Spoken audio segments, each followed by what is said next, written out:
Polkadot is going to be the first update today, and Dot is the one that people keep asking for. And it is a case of who shouts loud. That's the content that I'm going to be creating the most this week. So it's going to be short, it's going to be snappy, and we're going to be starting with Polkadot. And there's one thing that I like about Polkadot, it's broken trend. There's another thing that I like about Polkadot, it's taken back its 200, it's holding its 200.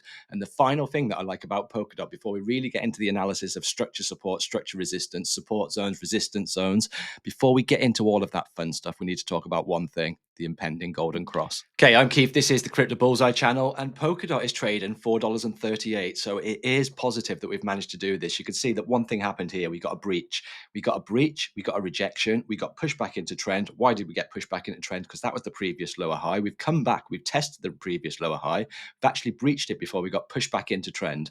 So this is all positive for Polkadot. But the one thing that we need to do within the next couple of days before we get this golden cross confirmed is nothing. We can stay here. As long as we hold this support base within the next 2 days, one thing's going to happen, and that is the golden cross.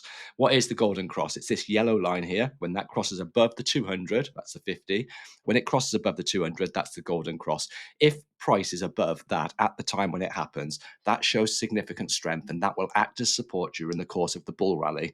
So that's what we're waiting for. But ultimately, we need to look at that. We need to analyze, and we need to understand exactly where the rejection points are, what happens if it goes wrong, what's the next support base, and how to play the next move ultimately, because this is going to be the strong support. And you can see this was the RS flip. That's where we had resistance, and then we had resistance again, until what happened? It come through and it flipped support. That's an RS flip. That's the next support base, and that support base is $4.29. So we can get rid of this $3.04. That was circumstantial. Remember, if we drop this level, that was going to be the next support. We didn't drop this level. We held this level. We broken trend. We're holding the previous resistance to act as support. And that's showing there's a strong indication that we're going to get this golden cross, and we're going to get it within the next 2 days. This is the daily chart, 2 days of holding this. And then that means going into next week, golden cross has happened.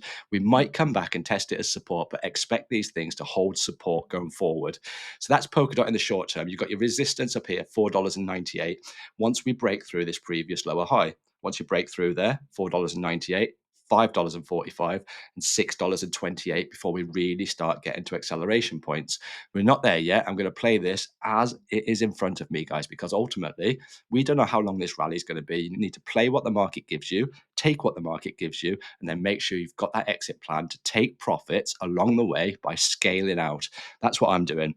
So firstly, that looks positive. What about its Bitcoin pair? Because ultimately, Polkadot against Bitcoin, the market cap is so small, it is high risk. So you look at the risk curve and we look at Bitcoin, how it's performing against Bitcoin. If it is outperforming Bitcoin, that's showing strength for Polkadot. Look at that. You've had exactly the same wick.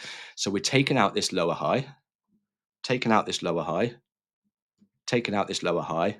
And you can see we've had a breach here where we've just about kissed it and closed it. So if you look at this chart now, the Bitcoin against Polkadot chart on the daily, what is the thing that we need to do in the short term? This 200 moving average. So once we take back this 200 moving average, what happens then, guys? That comes back, that holds support, and that's where you start getting the big moves. So we understand, looking at DOT against its USDT pair, we know exactly what it needs to do. It needs to take back this level here. One thing we need to do is hold this level here. That was the previous resistance point. That's at $4.29. Once we break that, $4.98. And in the short term, what do we need? Polkadot to outperform Bitcoin, take back the 200 moving average, and then we can start making bigger swings. Right, okay, so like I say, let me know in the comments what you want me to cover next. I've got so much to go over. I'm going to do ICP next. That's about it for this video. See you in the next one.